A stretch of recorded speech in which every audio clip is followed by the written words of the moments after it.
எல்லோரும் எப்படி இருக்கீங்க? நல்லா இருக்கீங்களா? இந்த சீத்தாப்பழம் ஒரு தாத்தாவுக்கு ரொம்ப பிடிக்க போயிட்டு அவங்க பையன்கிட்ட டெய்லி கேட்குறாரு, ஆஃபீஸ் போயிட்டு வரும்போது சீத்தாப்பழம் வாங்கிட்டு போன்னு. அவரும் மறந்து மறந்து போயிடுறாரு. அவங்க பேரன் கூட திட்டுறான், டேடி தாத்தாக்கு சீத்தாப்பழம் வாங்கி கொடுங்கன்னு. ஆனால் அவருக்கு சுத்தமாக மறந்து போயிடுதுங்க. அவங்க மருமக டிஃபன் வைக்கும் போதெல்லாம் இட்லி தோசைன்னு வைக்கிறாங்க. அப்போ மருமக கிட்ட கேட்குறாரு, எம்மா எப்போ பார்த்தாலும் இட்லி தோசையா, வேறு ஏதாவது பண்ணக்கூடாதா அப்படின்னு. இருக்கிறத சாப்பிட்டு போங்க, எனக்கு ஏகப்பட்ட வேலை இருக்குன்னு அவங்க மருமக கோபமாக சொல்லிடுறாங்க. அப்புறம் பார்த்தீங்கன்னா 2 பேரும் உட்காந்து மெனு கார்டு மாதிரி போடுறாங்க. எங்கள் அப்பாவுக்கு பாதுஷா பிடிக்கும், சீத்தாப்பழம் பிடிக்கும்னு. அந்தம்மா நான் மீன் குழம்பு நல்லா வைப்பேன், மாமாவுக்கு ரொம்ப பிடிக்கும்னு சொல்கிறாங்க.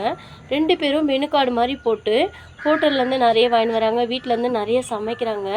எனக்கே ஆச்சரியமாக இருந்தது. அப்புறம் என்னன்னு பார்த்தா படையல் போடுறாங்க. அந்த தாத்தாவுடைய ஃபோட்டோ வச்சு மாலை போட்டு படையல் போடுறாங்க. இப்போ ஒரு சிலரோட வாழ்க்கை அப்படிதாங்க இருக்குது. இருக்கும்போது அவங்க ஆசைப்பட்டதை செய்ய மாட்டுறாங்க. செத்த பிறகு படையல் போட்டு என்னங்க பிரயோஜனம்? இந்த பதிவு என் மனசை ரொம்ப தொட்டுதுங்க. எல்லாமே நன்மைக்கே.